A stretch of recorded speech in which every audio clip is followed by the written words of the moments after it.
Hello दोस्तों, स्वागत है आप सभी का हमारे चैनल बाइलिंगुअल मैथ्स क्लासेस में। जैसा कि आप लोगों ने थंबनेल में देख रखा है, आज हम लोग एक नया टॉपिक स्टार्ट करेंगे, लॉगरिथम यानी लॉग, हिंदी में जिसको बोलते हैं लघुगणक। आखिर लॉगरिथम होता क्या है ना, इसकी क्या प्रॉपर्टीज हैं और कॉमन लॉग क्या होता है, नेचुरल लॉग क्या होता है, ये सब हम लोग समझने वाले हैं। और ये भी समझेंगे कि एंटी लॉग क्या होता है, आखिर इसका हम लोग यूज क्यों करते हैं और इसके पीछे की क्या कहानी, बिल्कुल बेस से हम लोग स्टार्ट करेंगे। मैं ऐसा मान के चलूँगा कि आप लॉगरिथम का एल भी नहीं जानते, ठीक है ना। तो चलिए फिर स्टार्ट करते हैं। और एक चीज़ और मैं बता दूं, ये कितना महत्वपूर्ण टॉपिक है मुझे बताने की जरूरत नहीं है, क्योंकि फिजिक्स, केमिस्ट्री, मैथ तीनों सब्जेक्ट में लॉग का यूज करते हैं हम लोग, ठीक है ना। फिजिक्स केमिस्ट्री का जो लॉग होता है और जो मैथ का लॉग होता है थोड़ा सा लिटिल डिफरेंस होता है, जिसको मैं आपको बताऊंगा दोनों में क्या डिफरेंस है। चूँकि थोड़ा सा टॉपिक इम्पोर्टेंट है, थोड़ा सा कई सारी चीज़ें भी हैं जैसा कि मैंने भी आपको बताया है। तो ऐसा करेंगे हम लोग 3-4 वीडियो में इसको कवर करेंगे, छोटी छोटी वीडियो बनाऊंगा 20-25 मिनट के आसपास की, ठीक है ना। तो वेस्ट नहीं करते, देखते आज कितना कवर होता है, बट बिल्कुल मैं बेस से स्टार्ट करूँगा, 100% आपको समझ में आने वाला है, ठीक है ना। वीडियो चाहे 4 बने या 5 बने। तो हम लोग स्टार्ट करते हैं लघुगणक। तो देखिए, लघुगणक समझने के लिए हमको समझना होगा एक्सपोनेंशियल, यानी कि एक्सपोनेंशियल या फिर हिंदी में कई घातांक क्या होते हैं, ठीक है ना। तो कुछ में एग्जाम्पल है, कुछ नंबर्स में लिख रहा हूँ, आप इनको जरा ध्यान से देखिए। जैसे मैंने लिखा 16 का स्क्वायर, या फिर मैं छोटा नंबर लिख लेता हूँ समझने के लिए, मैं लिखता हूँ 4 का स्क्वायर। आप जानते हैं 16 होता है 4 का स्क्वायर। या फिर मैं लिख दूँ 3 की पावर 3, तो आप कहेंगे 27। या फिर मैं लिख दूँ 7 की पावर 0, तो आप कहेंगे 1, क्योंकि किसी भी नंबर की पावर 0 तो आंसर 1 आता है, ठीक है ना। और अगर मैं लिख दूँ 16 की पावर 1/4, तो आप कहेंगे इसकी वैल्यू आएगी 2, ठीक है ना। ये सभी आप लोग जानते हैं। ये सारे मेरे एक्सपोनेंशियल हैं। क्या है, इनको हम लोग एक्सपोनेंशियल बोलते हैं, एक्सपोनेंशियल घातांक, ठीक है ना। अगर मैं इसमें पूछूं कि मुझे बताओ 4 को क्या कहते हैं, तो आप सभी जानते हैं हम लोग इसको बेस बोलते हैं, ठीक है ना। ये जो पावर होती है इसको हम लोग पावर बोलते हैं, या फिर हम लोग इसी को डिग्री भी बोल सकते हैं, या फिर हम लोग इसी को क्या बोलते हैं, एक्सपोनेंट, ठीक है ना। इसको क्या बोलते हैं, एक्सपोनेंट। और 16 यानी 4 का जो स्क्वायर है वो 16 आया, तो ये मेरा सिंपली आप इसको नंबर कह देंगे, या फिर आप अपने समझने के लिए आप इसको एक वैल्यू कह सकते हैं। यानी जो 4 का स्क्वायर की जो वैल्यू होगी क्या होगी, 16। सेम में ये मेरा क्या है, ये बेस है, ये सभी आप समझते हैं इतना, ठीक है। ये मेरा क्या है, पावर या फिर डिग्री या फिर एक्सपोनेंट कह सकते हैं। ये क्या, एक नंबर है। कितनी बात आपको क्लियर है, सभी अच्छे से जानते हैं। अब देखिए, जो लॉग होता है या लॉगरिथम होता है, फिर कहूँ लघुगणक जो होता है, वो एक्सपोनेंशियल का रेसिप्रोकल होता है। अब देखिए, यहाँ पे रेसिप्रोकल का वो मतलब नहीं है कि जैसे 10 का रेसिप्रोकल 1/10 होता है ना, तो वो रेसिप्रोकल नहीं, आप इनवर्स कह लीजिए। क्या रिलेशन है आप अभी समझेंगे थोड़ी देर तक, बस बने रहिए, ठीक है ना। तो 4 का स्क्वायर, जैसे मैंने 16 लिखा, तो हम लोग क्या करते हैं, इसी चीज को दूसरे फॉर्म में एक्सप्रेस करते हैं, यानी दूसरे तरीके से लिखते हैं, लॉग फॉर्म में। तो देखिए क्या लिखते हैं, हम लोग लिखते हैं लॉग, जो नंबर है लॉग 16, लिखते हैं लॉग 16। अब जैसे आप यहाँ पे मुझे बताएं बेस कितना है, तो यहाँ पे आप समझ गए बेस कितना है, 4। तो हम लोग इस चीज को ऐसे लिखते हैं लॉग 16 और बेस कितना है, 4। तो अब लोग इसी तरीके से इसको अगर मैं लिखूं तो क्या लिखूंगा, लॉग 27 और बेस कितना है, बेस है 3, ठीक है ना। इसी को मैं इस तरीके से लिखूंगा लॉग 1 बेस कितना है, 7, ठीक है। इसी को मैं लिखूंगा लॉग फॉर्मेट में लॉग 2 और बेस कितना है, बेस है 16, बेस है 16 यहाँ पे, यानी जो बेस होता है इन दोनों के बीच में थोड़ा सा नीचे हम लोग लिख देते हैं, ठीक है ना। तो मैंने इन नंबर को मैंने क्या किया, लॉग फॉर्मेट में कन्वर्ट कर दिया। अब देखिए, बेसिकली लॉग मुझे क्या देगा, लॉग मुझे पावर देता है। अब कौन सी पावर देता है, ध्यान से देखिए मैंने यहाँ पे लिखा है लॉग, देखिए बेस यहाँ भी 4 था और यहाँ भी हम लोग बेस को सेम ही रखेंगे, बेस को चेंज नहीं करेंगे, ठीक है ना। जैसे मैंने लिखा log 16 base 4, log 27 base 3, log 1 base 7, log 2 base 16। अब देखिए इसको पढ़ते कहते, इसको पढ़ते हैं लॉग 16 ऑफ बेस 4, ठीक है ना, ऐसे आप पढ़ सकते हैं, ठीक है ना। तो आप मुझे बताओ, देखिए अब बचा क्या, यहाँ पे पावर बची है, तो पावर कितनी थी, तो यहाँ पे हम लोग पावर को लिखेंगे 2, ठीक है। यहाँ पे पावर कितनी है 3, तो इसको इक्वल टू में लिखेंगे 3। अब यहाँ पे पावर कितनी है 0, तो इसको लिखेंगे 0। यहाँ पे पावर कितनी है 1/4, तो इसको इक्वल टू में लिखते हैं 1/4। तो ये जो मैंने नंबर लिखे थे ये वाले, इन नंबर को मैंने लॉग में कन्वर्ट कर दिया। अब इसको थोड़ा सा और समझते हैं चीज को। देखिए मैंने क्या लिखा, log 16, जैसे यहाँ पे लिखा है log 16 यानी 4 की वो कौन सी पावर, देखिए इसका मीनिंग क्या हुआ। जैसे मैंने लिखा log 16, तो हम देखेंगे 4 की वो कौन सी पावर है जिसपे इस 4 पे लगा दिया जाए तो कितना रहे 16, यानी जैसे मैंने यहाँ पे लिखा log 16, 4 की ऐसी कौन सी पावर है जिसको मैं 4 पे लगाऊं तो 16 आ जाए, तो आप कहेंगे वो पावर 2 है, तभी तो 16 आता है, ठीक है। अब जैसे यहाँ पे लिखा है log 27, तो यहाँ पे बेस कितना है 3, तो इस बेस 3 की वो कौन सी पावर कर दिया जाए तो 27 आ जाए, तो आप कहेंगे 3 की पावर आप 3 कर दो तो 27 आ जाएगा, ठीक है। वैसे अगर मैं यहाँ पे देखूं तो यहाँ पे log 1 ऑफ बेस 7, log 1, तो आप मुझे बताओ बेस 7 है, 7 की ऐसी कौन सी पावर मैं यहाँ पे रखूं कि 1 आ जाए, तो आप कहेंगे 7 की पावर 0 कर दीजिए 1 आ जाएगा, ठीक है। और जैसे इसकी बात अगर मैं करूं तो log 2 यानी कि वो बेस कितना है 16, तो 16 की ऐसी कौन सी पावर यहाँ पे कर दूं कि क्या आ जाए 2 आ जाए, तो आप कहेंगे वो पावर है 1/4, ठीक है ना। तो आप देख सकते हैं कि मैंने यहाँ पे एक्सपोनेंशियल लिखे जिनको मैंने लॉग में कन्वर्ट किया, फिर लॉग को वापस फिर एक्सपोनेंशियल में कन्वर्ट कर सकते हैं। तो आप देख सकते हैं ये दोनों दूसरे के रेसिप्रोकल हैं, फिर कह सकते हैं इनवर्स हैं। तो मुझे लग रहा है आप समझ चुके होंगे कि एक नंबर को जो कि एक्सपोनेंशियल फॉर्म में किस तरीके से लॉग में लिख सकते हैं और लॉग वाले क्वेश्चन को किस तरीके से हम लोग एक्सपोनेंशियल में लिख सकते हैं। आई होप आप मेरी इतनी बात समझ पाए होंगे। अब देखिए अगर मैं कुछ पूछूं आपसे तो आप मुझे बताइएगा। जैसे मैं लिखूं log 8 बेस 2 की वैल्यू मुझे बताओ कितनी होगी, तो इसका मीनिंग आप क्या समझेंगे। देखिए बेस यहाँ पे 2 है, तो आप कहेंगे कि 2 की वो कौन सी पावर रखी जाए कि आंसर कितना आ जाए 8, ये तो कहेंगे भाई log 8 यानी बेस की वो कौन सी पावर जिसपे 2 की कौन सी पावर रखूं कि 8 आ जाए, तो आप कहेंगे कि 2 की पावर 3 कर दो, तो 2 2 जा 4 2 जा 8 आ जाएगा। तो यानी इसकी जो वैल्यू हुई कितनी हुई, इसकी वैल्यू हो गई 8। एक दो एग्जाम्पल मैं आपके साथ और डिस्कस करता हूँ। जैसे मान लिया मैं आपसे पूछूं कि log, मान लेते हैं, ले लेते हैं हम लोग 81, ठीक है ना। तो आप इसकी वैल्यू अगर मैं आपसे पूछूं कि आप मुझे इसकी वैल्यू बताओ, तो आप क्या कहेंगे, आप कहेंगे 3 मेरा बेस है, तो 3 की वो कौन सी पावर मैं यहाँ पे रखूं कि 81 आ जाए, तो आप कहेंगे कि 3 की पावर जो है 4 कर दीजिए भाई। 3 इंटू 3 का आप अगर 4 टाइम्स मल्टीप्लाई करेंगे तो 81 आएगा। तो आप कहेंगे इसकी जो वैल्यू होगी क्या होगी 4। तो आप देख सकते हैं जो लॉग है बेसिकली मुझे पावर बता रहा है, ठीक है ना, जिसपे बेस की वो कौन सी पावर मैं रख दूं कि 8 आ जाए, इस यहाँ पे बेस 3 पे कौन सी पावर रखूं कि 81 आ जाए, ठीक है ना। तो आई होप आप कुछ समझ चुके होंगे आखिर लॉग क्या है, एक्सपोनेंशियल में क्या रिलेशन, इन दोनों के बीच में क्या रिश्ता है। अब देखिए बात ये आई कि तो ठीक है मैं समझ गया लॉग को लिखते कैसे हैं, ठीक है ना, लॉग होता क्या है। तो बेसिकली जो एक्सपोनेंशियल होते हैं उन्हीं को हम लोग लॉग में कन्वर्ट कर देते हैं।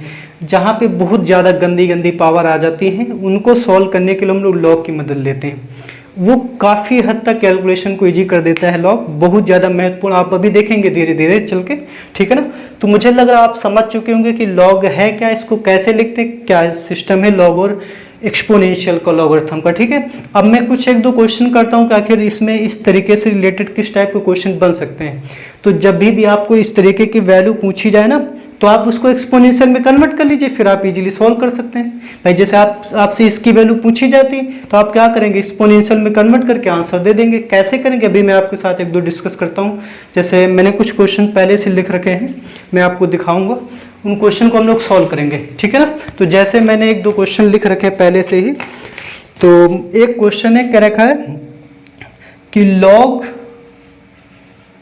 3√3 बेस 9 इसकी वैल्यू आपको बतानी है, ठीक है ना। तो आप इसका क्या मतलब समझेंगे, आप देखिए आप यही समझेंगे कि बेस 9 है, आखिर 9 की वो कौन सी पावर है, 9 की वो कौन सी पावर है जिस पे जो 9 की ऐसी कौन सी पावर है जिसको मैं यहाँ पे रख दूँ तो क्या आ जाए 3√3 आ जाए। तो आप यही कहेंगे, यही बोलेंगे। या फिर आप इसको ऐसे समझ लीजिए, जैसे आपको इसकी वैल्यू बतानी है तो आप इसको कुछ लेट कर लेते, मान लेते हैं मेरा x है, तो आप कहेंगे कि 9 की पावर x बराबर क्या आ जाएगा 3√3। ऐसे तो करेंगे भाई, ये मेरा बेस होता है, बेस मैंने लिखा, यहाँ पे पावर आती है क्योंकि आप समझ चुके हैं कि लॉग में जो आउटपुट आता है वो पावर आता है, तो यहाँ पे जो आएगा वो पावर होगा इक्वल टू 3√3, ठीक है ना।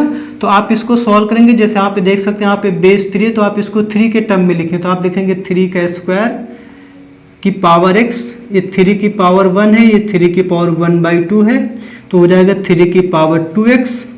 तो 3 की पावर 1 में 1/2 ऐड कर दीजिए, 3/2 हो जाएगा। तो कंपेयर कर देंगे तो 2x इक्वल टू हो जाएगा 3/2 के, यानी कि x इक्वल टू हो जाएगा 3/4।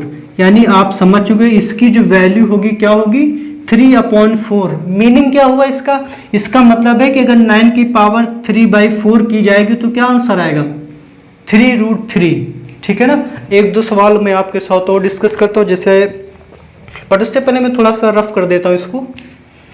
हाँ, तो एक दो क्वेश्चन और है जिसको मैं आपके साथ डिस्कस करता हूँ। जैसे मुझे दे रखा है कि log 216 base x equal to 3, find the value of x।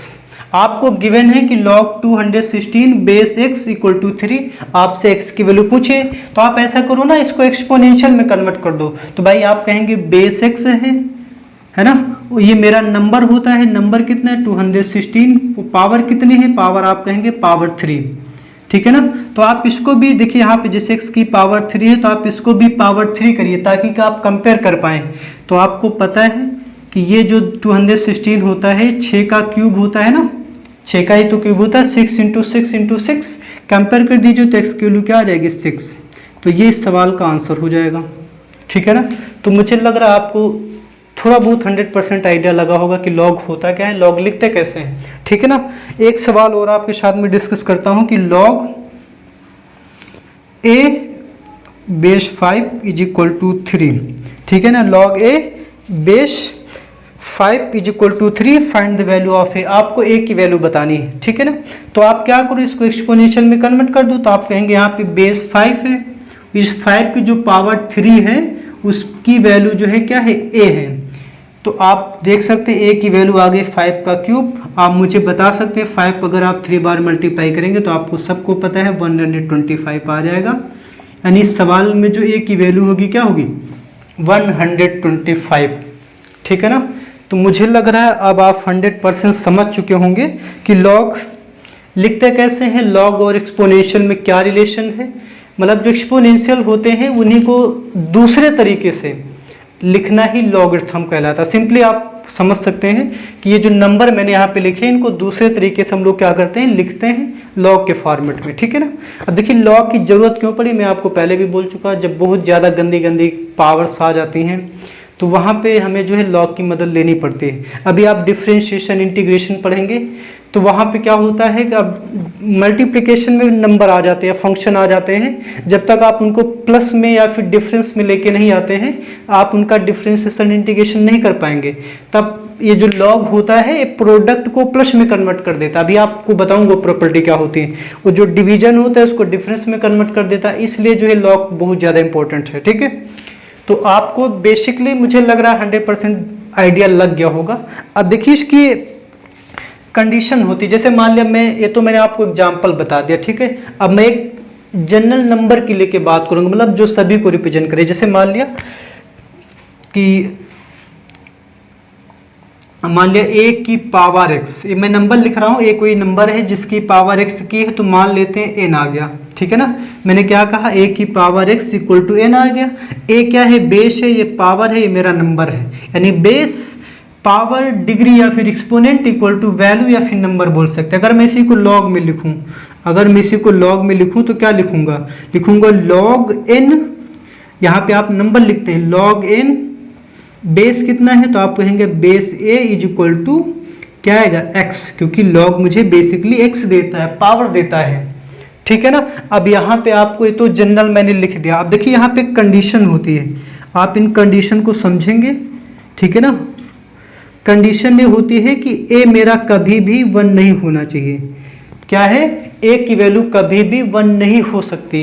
क्यों नहीं हो सकती वो मैं आपको बता देता हूँ। जैसे मैं सिंपली आपसे पूछूं कि log 6, ए क्या है, बेस है, बेस यहाँ पे लगा दो। अगर मैं आपको इसकी वैल्यू पूछूं कि log 6 बेस 1 की वैल्यू बताओ, तो ए की वैल्यू मैंने यहाँ पे लिखा कि 1, ए की वैल्यू 1 नहीं होनी चाहिए, यही मैंने लिखा। अगर मैं आप इसको इस तरीके से समझ लीजिए कि मान लेते हैं कि वैल्यू 1 रख दी, तो इसका मतलब क्या है, देखिए इसका आप मान के चलो थोड़ी देर के लिए कि मान लेते हैं इसकी वैल्यू मुझे x आएगी, यानी इसकी वैल्यू क्या आएगी, x।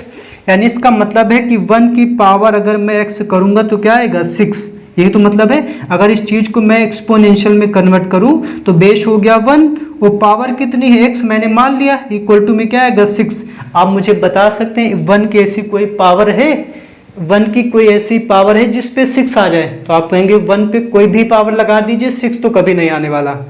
आएगा, नहीं आएगा भाई। 1 की आप कोई पावर ऐसी है जो 1 की पावर लगा दीजिए तो 6 आ जाए? तो आप कहेंगे ऐसी कोई नंबर ही नहीं जो 1 की पावर करे तो 6 आ जाए।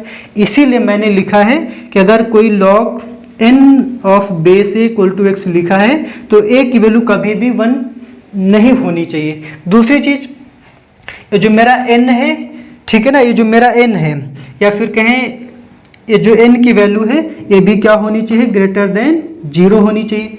ठीक है ना। हो सकता है यहाँ पे आपको दिखाई नहीं दे रहा हो तो मैं थोड़ा सा ऊपर लिख देता हूँ कि जो मेरा नंबर है, ठीक है ना, ये जो मेरा नंबर है ये भी मेरा क्या है, ये जो n, इसकी वैल्यू भी हमेशा 0 से क्या होनी चाहिए, बड़ी होनी चाहिए। ये कंडीशन हो गई। पहली कंडीशन क्या है, जैसे मान लिया log n ऑफ बेस ए लिखा है तो a मेरा कभी भी 1 नहीं होना चाहिए। आप एग्जाम्पल से समझ सकते हैं। और जो n की वैल्यू है a कभी भी क्या नहीं होनी चाहिए, ये हमेशा 0 से बड़ी होनी चाहिए। रीजन क्या है, जैसे मान लेते 0 से बड़ी ना हो, निगेटिव आ जाए। जैसे मैंने लिखा log -5 बेस 2, ठीक है ना। तो आप मुझे इसका मीनिंग बताओ। मान लो इसकी वैल्यू मुझे थोड़ी देर के लिए x आएगी, क्या आएगी, x आएगी। मान लिया अपनी तरफ से मैंने इसकी वैल्यू क्या आएगी, x आएगी। तो इसका मीनिंग क्या होगा, यानी कि 2 की पावर x इक्वल टू क्या आएगा, -5। क्या 2 की ऐसी कोई पावर है जिसको मैं रखूं तो -5 आए? तो आप कहेंगे ऐसी कोई पावर नहीं है। तो ये मेरा क्या है भाई, 2 की ऐसी कोई पावर है जिसको मैं यहाँ पे रखूं तो -5 आएगा? तो आप कहेंगे ऐसी कोई नंबर है ही नहीं जिसको मैं 2 की पावर में लिखूं तो -5 आ जाए। तो मतलब ये चीज मेरा क्या है, ये इम्पॉसिबल है, ये पॉसिबल ही नहीं है। ठीक है ना। तो मैंने यहाँ पे 2 कंडीशन लिख दी हैं कि a की वैल्यू 0 नहीं, मतलब a की वैल्यू 1 नहीं होनी चाहिए। दूसरी क्या है, n जो नंबर है वो हमेशा 0 से बड़ा होना चाहिए, तभी आप लॉग को स्पष्ट कर पाएंगे, लॉग के रूल यूज कर पाएंगे जो भी तक आपने नहीं पढ़े। ठीक है ना। तो मैंने आपको बताने की कोशिश की लॉग होता क्या है, लॉग के पीछे क्या रूल है, कैसे लिखते हैं, लॉग और एक्सपोनेंशियल में क्या रिलेशन होता है। कितनी चीज़ें आप समझ चुके होंगे। अब हम लोग बात करेंगे कि इसकी प्रॉपर्टीज की बात करेंगे। 1 2 3 प्रॉपर्टीज बेसिकली हम लोग देखते हैं। प्रॉपर्टीज देखिए बहुत सारी है, मैं बेसिक प्रॉपर्टीज आपको आज बताऊंगा, और जो स्टैंडर्ड लेवल की प्रॉपर्टीज है जो कि आपको आने वाले कम्पिटिटिव लेवल पे मतलब मदद करेंगी, वो मैं आपको नेक्स्ट वीडियो में बताऊंगा, क्योंकि वीडियो की लेंथ मुझे लग रहा है काफ़ी ज़्यादा हो चुकी होगी। ठीक है ना।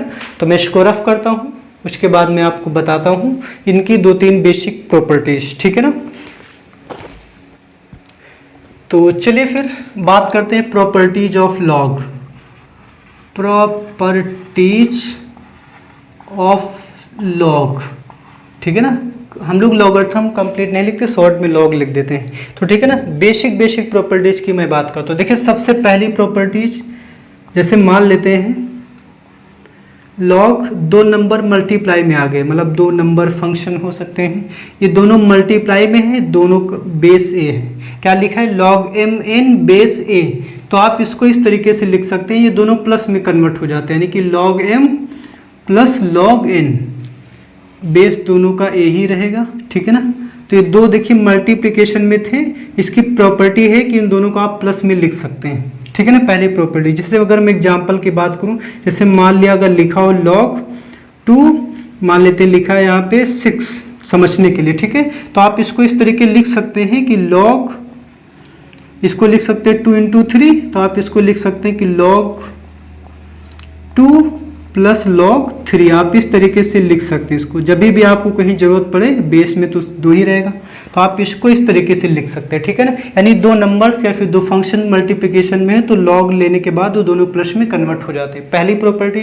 और दूसरी प्रॉपर्टी ये है कि जैसे मान लेते हैं यही m और n डिवाइड में आ जाए, m/n बेस मान लो a है, ठीक है ना, तो ये कन्वर्ट हो जाएगा माइनस में, डिफरेंस में, यानी कि log m minus log n, इस तरीके से आप इसको लिख सकते हैं, ठीक है ना। जैसे अगर मैं एग्जांपल की बात करूं, जैसे लिखा हो log 5/2, इस तरीके से मान लिया लिखा है, बेस मान लेते हैं 3 है, ठीक है ना। तो आप इसको इस तरीके से लिख सकते हैं log 5 माइनस log 2, बेस कितना है 3, इस तरीके से। यानी जब भी आपको दो नंबर से दो फंक्शन को मल्टीप्लिकेशन में प्लस में कन्वर्ट करना है तो आप सिंपली इसमें लॉग लगा दीजिए, प्लस में कन्वर्ट हो जाएगा, ठीक है। या फिर लॉग होगा तो कन्वर्ट हो जाएगा। जैसे यहाँ पे डिवीजन था तो डिफरेंस में कन्वर्ट हो गया।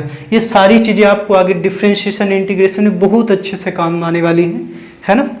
तीसरी बेसिक प्रॉपर्टीज ये है, मैं यहाँ पे लिख देता हूँ तीसरी बेसिक प्रॉपर्टीज कि लॉग मान लेते m की पावर n है, क्या है m की पावर n, और बेस मान लेते हैं a है, तो इसके अकॉर्डिंग क्या होता है, जो पावर होती है वो आगे आ जाती है, आती है n log m base a। जैसे मान लेते हैं एग्जाम्पल की अगर मैं बात करूँ, जैसे मान लेते हैं log 25 लिखा है, ठीक है ना, और मान लेते हैं यहाँ पे बेस 2 है, तो आप इसको ऐसे लिखेंगे 25 को आप पता है आप लिख सकते हैं 5 का स्क्वायर, ये पावर होगी तो पावर क्या है आगे आ जाएगी log 5 बेस 2। तो आप इस चीज़ को ऐसे लिख सकते हैं, जब भी कहीं आपको कहीं ज़रूरत पड़े तो आप इस चीज़ को ऐसे लिख सकते हैं प्रॉपर्टीज़ की मदद से, ठीक है ना। देखिए प्रॉपर्टीज़ बहुत सारी हैं, अभी तो मैंने आपको बिल्कुल बेसिक बताया है कि लॉग होता क्या है, इसको कैसे लिखा जाता है ना। और बाकी ज़्यादा कुछ खास तो आज हुआ नहीं, प्रॉपर्टीज़ मैंने दो बेसिक बताई हैं। कल हम लोग टफ टाइप की प्रॉपर्टीज़, देखिए टफ नहीं होती लेकिन वो मतलब अच्छे लेवल के क्वेश्चन में यूज होती हूँ प्रॉपर्टीज़। ये तो बिल्कुल बेसिक हैं, अगर आपने थोड़ा भी बहुत पढ़ा होगा तो आपको पता होगा, ठीक है ना। तो आज के लिए इतना ही रखते हैं, कल हम लोग इसी के आगे कंटिन्यू करेंगे। और एक दो चीज़ें और हैं जो मैं आपको आने वाले लेक्चर में बताऊँगा, ठीक है ना। तो अगर आपको पसंद आया हो तो आप कमेंट करिएगा, बताइएगा कि आपको समझ में आया कि नहीं आया, ठीक है। तो thank you for watching this video. अगर वीडियो पसंद हो तो आप फिर ज़रूर कर दीजिएगा ताकि इससे दूसरे की भी हेल्प हो पाए, ठीक है ना। चलिए फिर ठीक है, मिलते हैं अगले वीडियो में।